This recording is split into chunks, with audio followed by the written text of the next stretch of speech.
ఈ mutual fund distribution related మనం చూసుకుంటే చాలా మంది జాయిన్ అవుతూ ఉంటారు, మధ్యలో మళ్ళీ ఆగిపోతూ ఉంటారు, మళ్ళీ రీస్టార్ట్ చేస్తూ ఉంటారు. ఎందుకని అలా జరుగుతుంది అంటారు? ఎందుకు కంటిన్యూషన్ ఉండట్లేదు?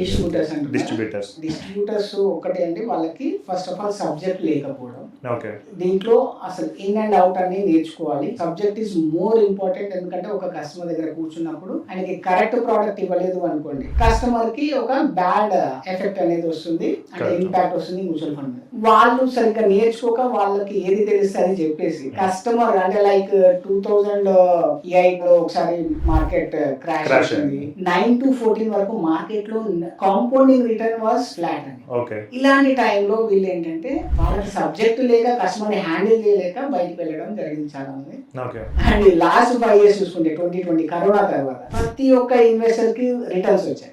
అయితే అడ్వైజర్ కి కావాల్సింది ఏంటి అంటే కనుక ఫుల్ సబ్జెక్ట్ అంటే లైక్ ఇన్సూరెన్స్ అనుకోండి, ఒక ప్లాన్ బాగా చదువుకుంటే అదే ప్లాన్ అందరికి రిపీట్ చేయొచ్చు. అండ్ మ్యూచువల్ ఫండ్ అలాగా ఇట్స్ కంప్లీట్లీ సబ్జెక్ట్. మనం రోజు మార్కెట్ లో అప్డేట్ లో ఉండాలి, మనకి ఏం జరుగుతుందో తెలవాలి, అండ్ మనం ఇన్వెస్ట్ చేయించేయమని ఇండియన్ ఎకానమీలోకి వెళ్తుంది.